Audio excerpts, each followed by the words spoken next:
Ya Oke udah Pak, udah baik. Pak. Oke. Ya, udah siap diuji Pak Bayu? Insya Allah udah Pak. Dengan Bapak yang Ya, ketiga nih siap. Pak. Yang kedua Pak.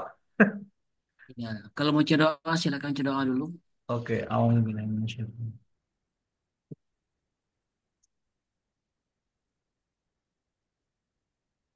Oke Pak. Oke, Pak Bayu ya.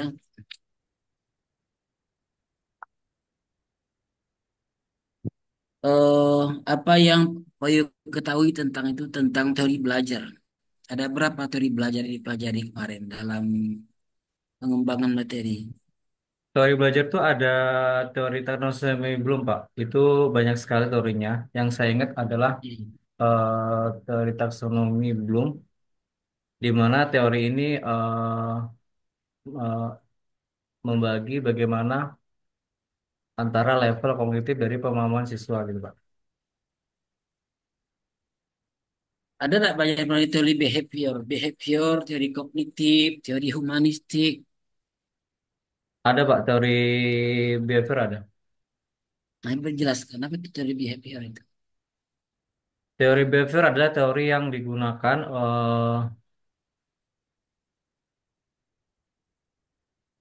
yang kita gunakan sebagai guru sebuah teori yang dianut oleh Gates dan Brinner tentang perubahan tingkah laku seperti hasil dari pengalaman. Jadi siswa itu mendapatkan pengalaman dari gaya belajarnya Pak.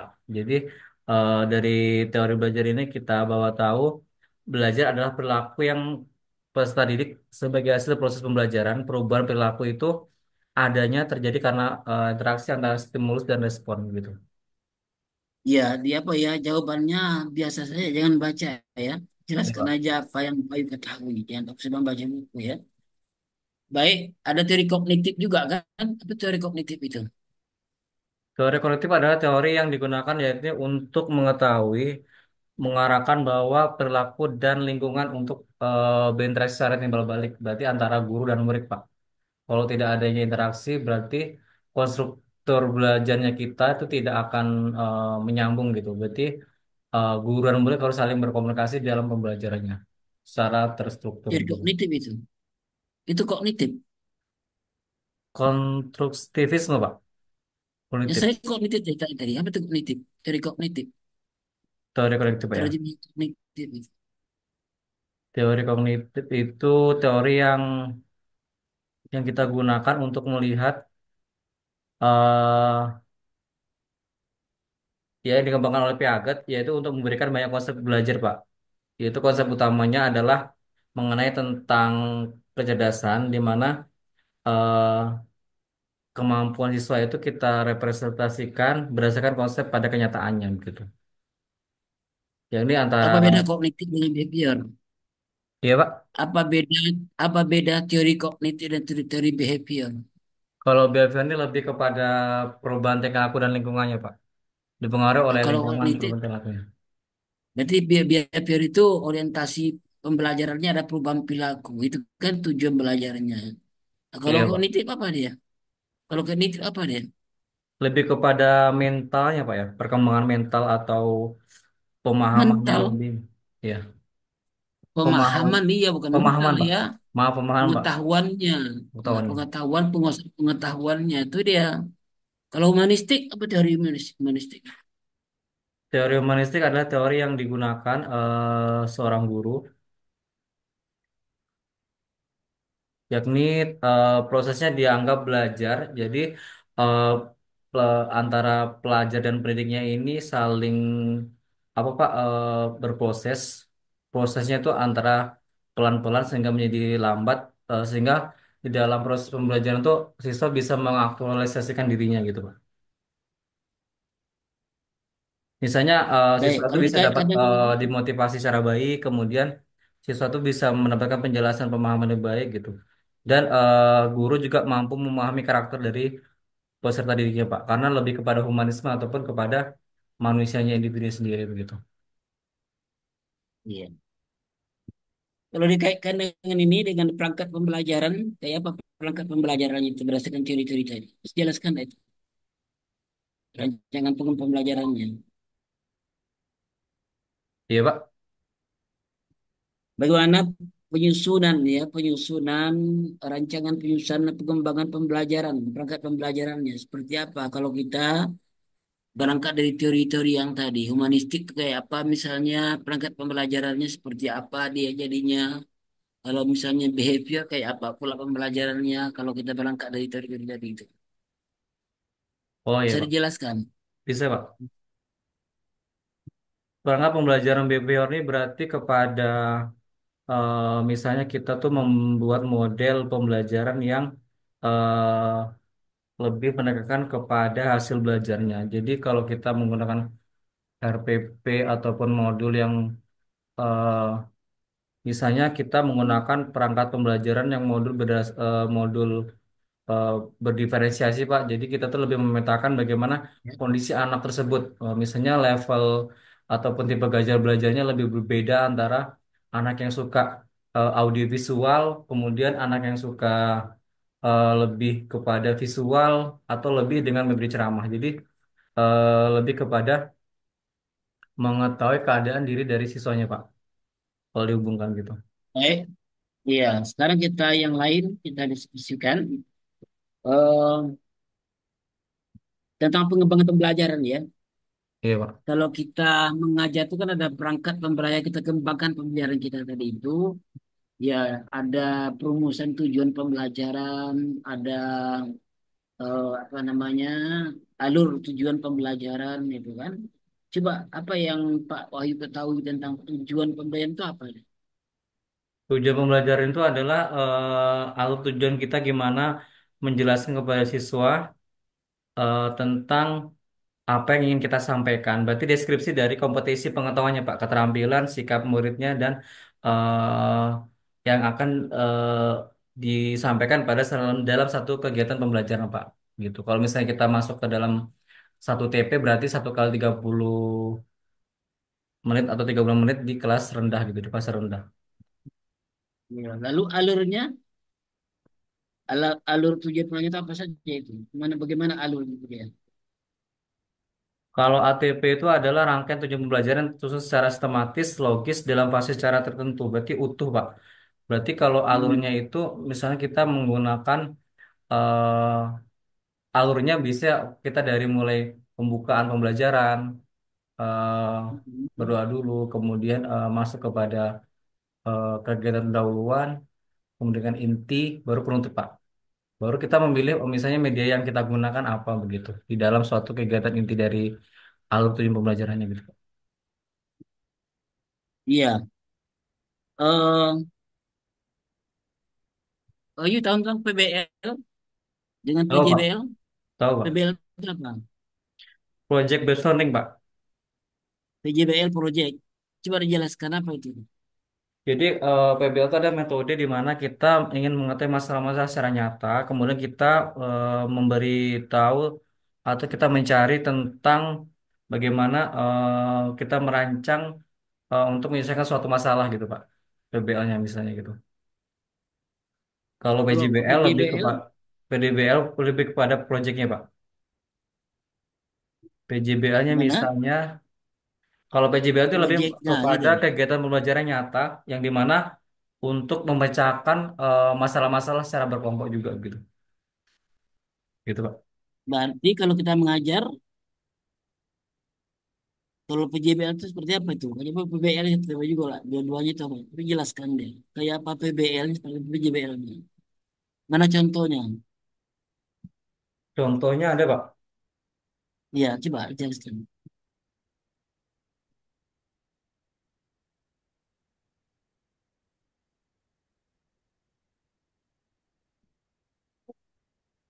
Contoh PJBL seperti apa dia? Katakan sekarang mengajarkan sholat misalnya gitu kan. Nah, kayak apa di PBL? Misalnya PBL misalnya seperti apa itu dia?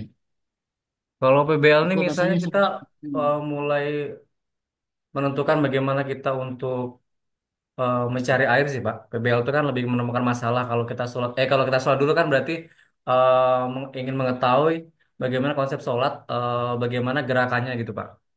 Misalnya kan kita harus Jadi praktekkan dulu dimulai dari demonstrasi, guru tuh menjelaskan demonstrasi, kemudian masalah yang digunakan, kemudian misalnya anak tersebut tidak bisa mendengar secara secara ini Pak, secara pelan-pelan, namun kita harus menggunakan kombinasi atau variasi mengajar. Misalnya kita demonstrasikan dulu, kita jelaskan dulu, kemudian dibantu dengan video mengenai tentang gerakan sholat gitu Pak. Baik dari niatnya, gerakan sholatnya, manfaat dan lain sebagainya begitu. Lebih kepada menemukan masalahnya belajarnya gitu Pak. Ya, pernah kan Pak Oyum buat ini buat modul ajar. Pernah Pak, Nah, coba apa saja isi modul ajar itu isi utamanya, isi modul isi utamanya saja. isi modul ajar Pak ya. Ya, modul ajar.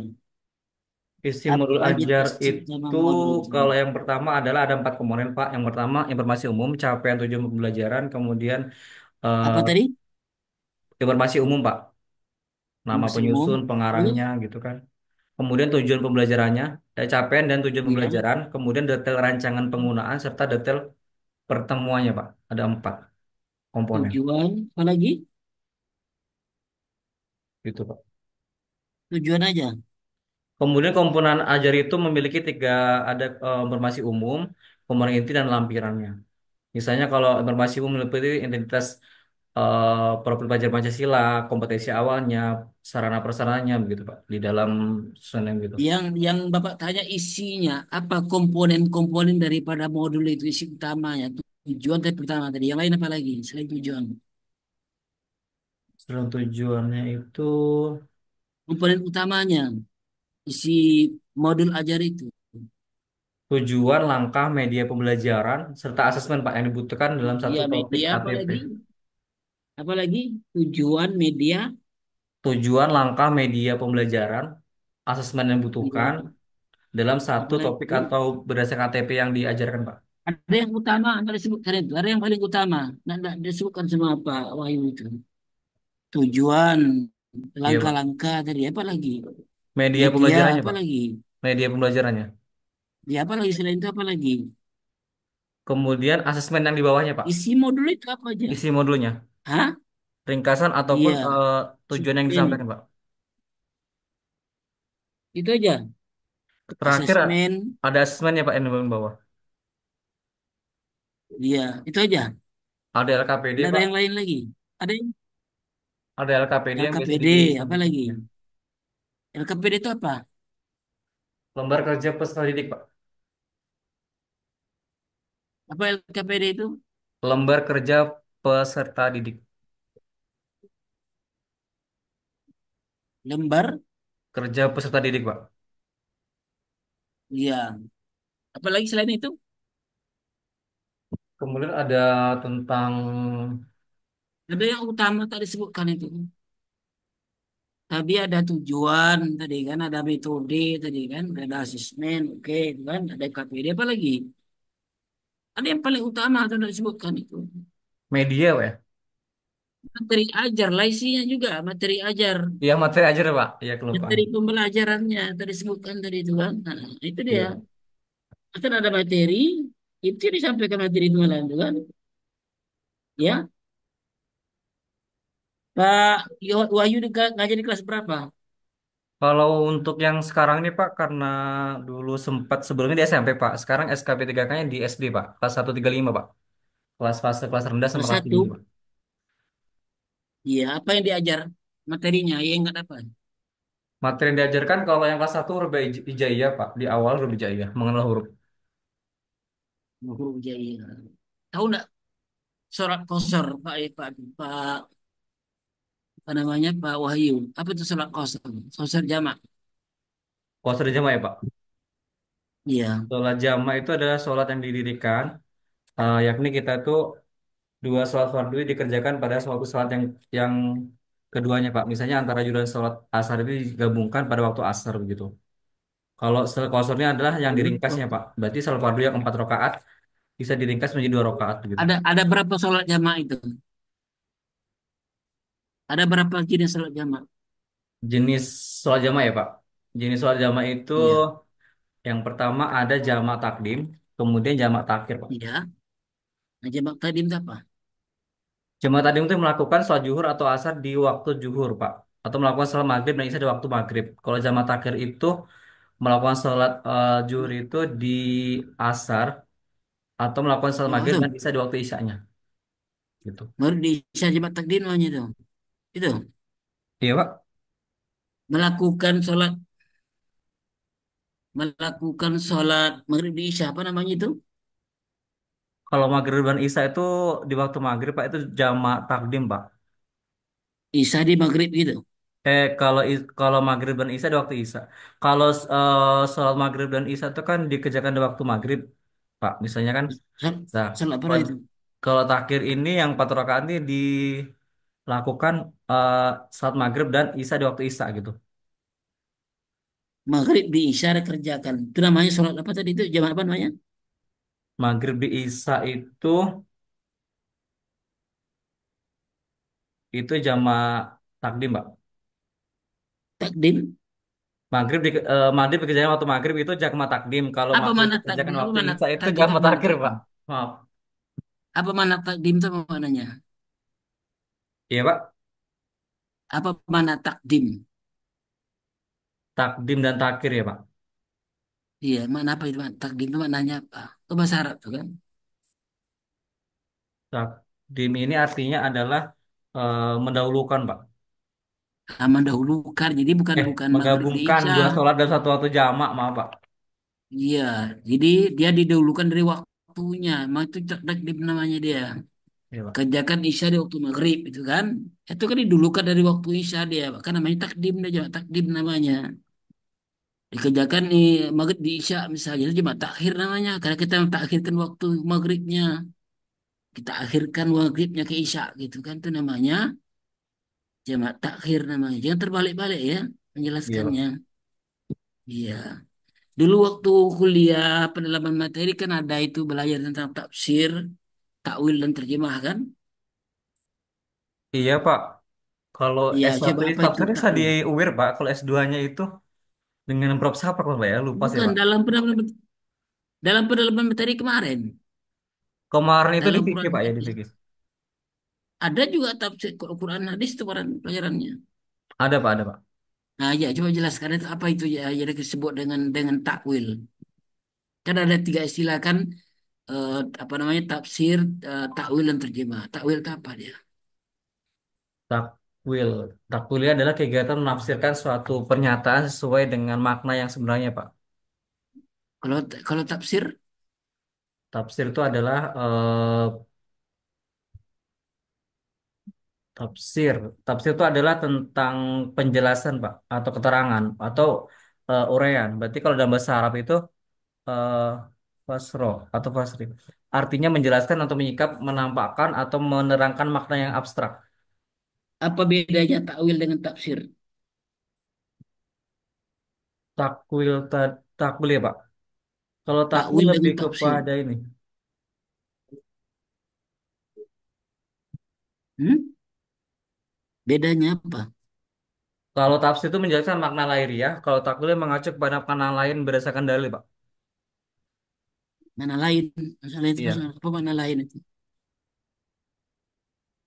Lebih kepada diterjemahkan dalam bahasa lain, Pak, gitu.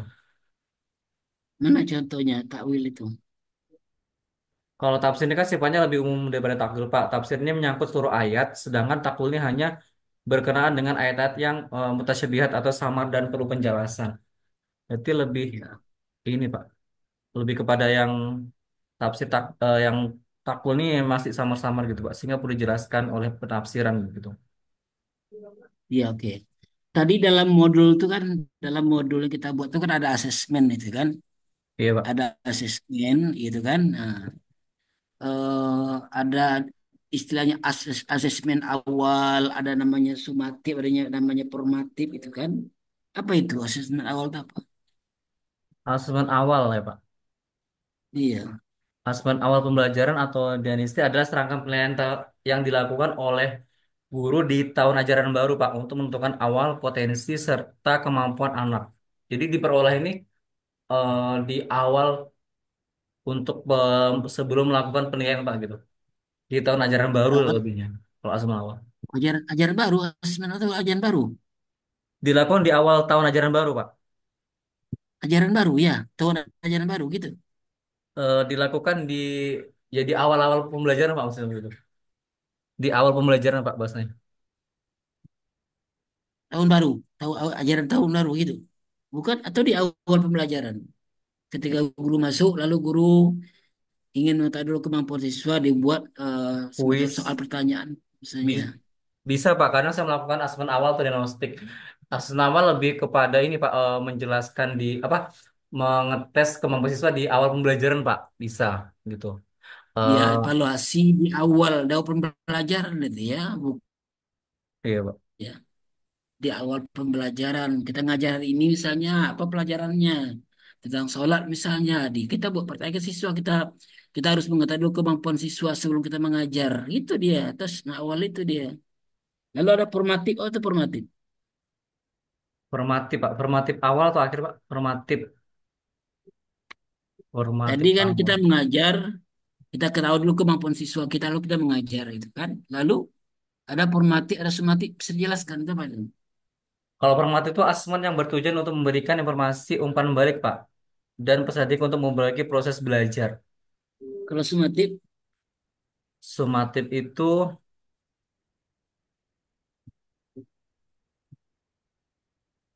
sumatif yaitu proses penilaian untuk mengukur pencapaian akhir Pak.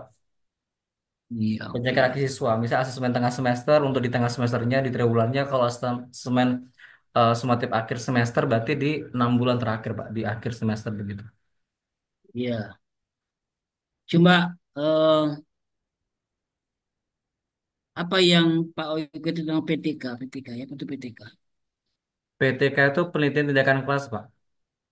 Iya, kalau disuruh buat proposal PTK misalnya apa saja isi proposal itu? Isi Bab pertama proposal apa isinya? PTK. Oke Pak. Mm-mm. Isi proposal PTK itu pertama kita harus tahu tentang judul yang ingin ini Pak, yang ingin dibuat, yaitu kita harus menentukan permasalahan dari judul PTK tersebut. Iya, biasanya kan kalau kita buat PTK kan proposal kan ada 3 bab itu. Bab pertama itu apa dia? Apa judul bab pertama kira-kira? Nama judulnya. Yang pertama itu judul penelitiannya Pak. Judul penelitiannya, Yang pertama judul kan bab pertama. bab Judul bab pertama Pak, pertama judul iya. pendahuluan Iya. kajian pustaka dan metode penelitian Pak. Iya, bab pertama itu adalah Di pendahuluan itu panduan. ada latar belakang Pak. Iya, bab dua apa isinya? Bab 2 itu tentang kajian Judulnya pustaka apa? Pak. Kajian pustaka. Oke, bab Iya, tiga. metode penelitian. Lalu apa kaitannya bab 2 dengan bab satu? Tadi kan kena ke teori tadi kan di bab 2 itu kan kajian pustaka kan. Iya Gimana Pak. kaitannya itu antara bab 2 dengan bab satu? Kalau kaitannya dari yang bab pendahulunya kan masih menjelaskan tentang permasalahan pembelajarannya Pak. Oh, di latar belakangnya, kemudian tujuan utamanya, tujuan penelitiannya, manfaatnya begitu. Setelah kaitannya kepada kajian pustakanya kan untuk menguraikan landasan konseptualnya atau teori yang ingin eh, ditentukan atau alternatif pemecahan masalahnya gitu. Jadi teori ini eh, jadi pada kajian pustaka ini lebih kepada bagaimana teori dan temuannya itu berkaitan tentang masalah teliti yang ada dipecahkan, kemudian Ya apa teori spesifik teori tentang tersebut yang yang akan akan digunakan kita Pak gitu. kaji. Iya, oke. Baik, sekarang buka Qurannya. Bukan. Mengajar dulu, ngajar 5 menit aja mengajar ya.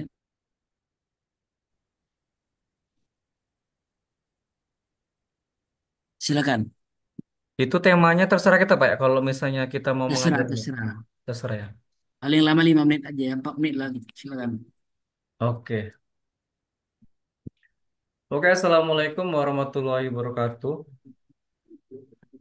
Baiklah anak-anak, Bapak akan masuk di kelas 3, yakni tentang pembahasan surat Al-Alaq. Oke, sebelum kita belajar, marilah kita sama-sama berdoa dan Bapak ingin eh, menyampaikan untuk kesepakatan kelas hari ini, di mana yang pertama peraturan di kelas hari ini adalah eh, tidak boleh mengganggu temannya belajar, kemudian membawa Iqra atau Al-Quran yang sudah kita sepakati waktu di awal semester ini kita sampaikan. Kemudian yang ketiga, buku latihan, catatan, dan kemudian LKS wajib dibawa seperti itu. Oke, di surat Al-Alaq ini kita akan membahas tentang eh, asiknya belajar surah Al-Alaq. Jadi, apakah mau tahu tentang surat Al-Alaq? Ini surat Al-Alaq ini adalah surat. Nah, kita sebelum belajar Bapak akan menyampaikan tujuan pembelajaran dulu ya. Maaf, di sini kita akan membiasakan baca Al-Quran Al-Alaq dengan tartil. Ini adalah termasuk elemen hadis ya. Kemudian nomor dua adalah bagaimana kita bisa menunjukkan implementasi eh, tentang pemahaman Al-Alaq ayat 1 sampai dengan 5. Kemudian bisa membaca ayat al 1 dengan 5 dengan tartil. Nah, untuk itu Bapak ingin mencontohkan terlebih dahulu tentang bacaan surat Al-Alaq itu sendiri. Untuk anak-anak diharapkan untuk tetap tenang dan khusyuk mendengarkan ayat yang Bapak sampaikan gitu.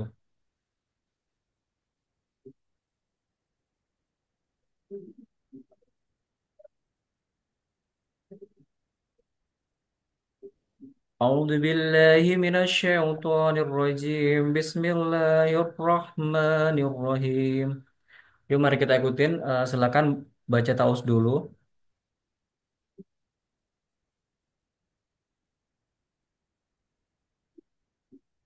Iqra bismi rabbikal ladzi khalaq khalaqal insana min 'alaq.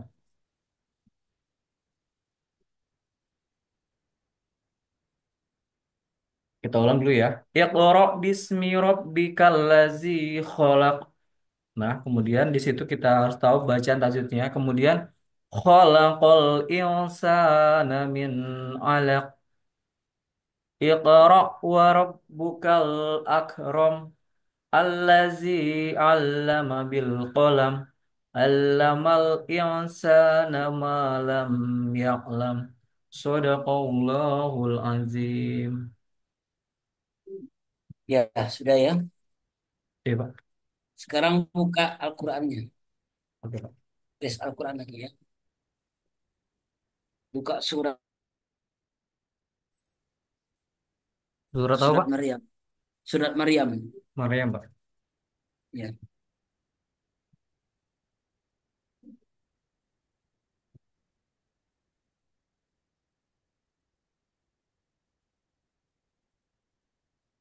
dapat. Silakan. Ayat pertama mulainya. Surat Maryam. Iya, Pak. Ke juz ke-16.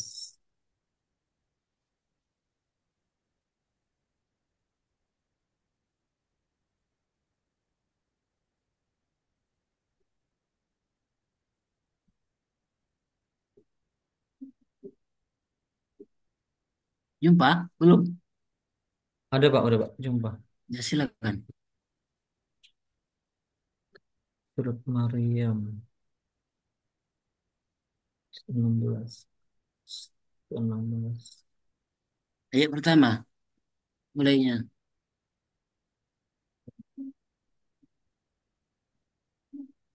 Ayat pertama, Pak.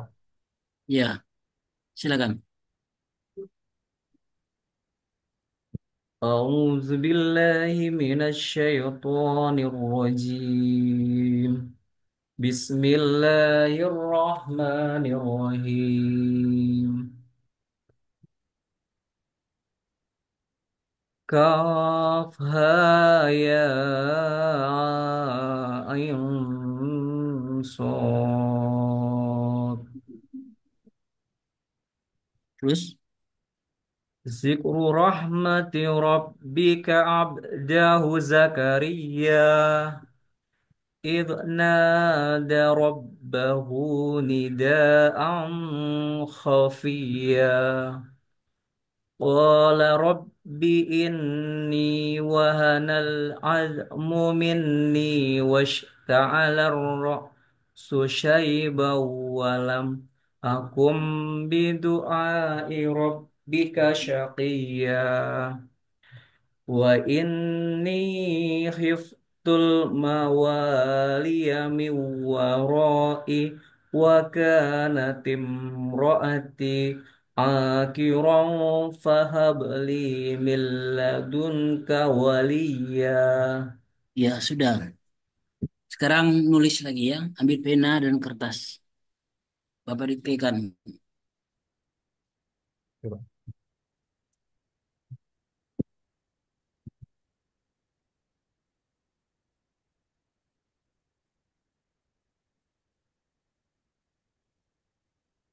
Udah?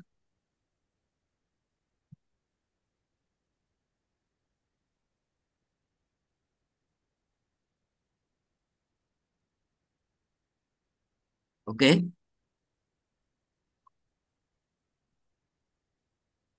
Halo? Iya Bang, Pak. Oh, ya. Iza jaa nasrullahi wal fathu. Coba tulis. Iza jaa nasrullahi wal fathu. Jangan di tengah Quran ya, tulis sendiri aja ya. Iya Pak. Iza jaa nasrullahi wal fathu.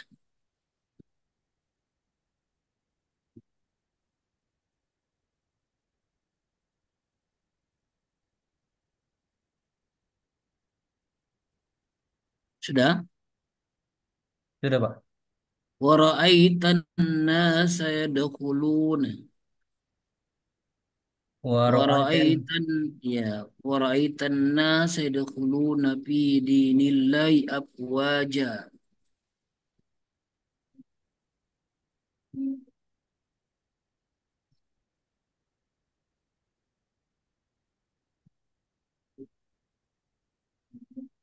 Sudah? Dikit lagi Pak. Sampai afwaja saja.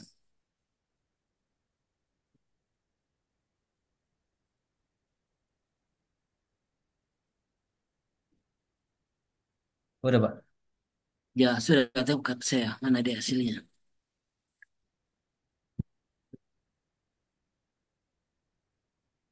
Kenapa Pak? Tidak nampak.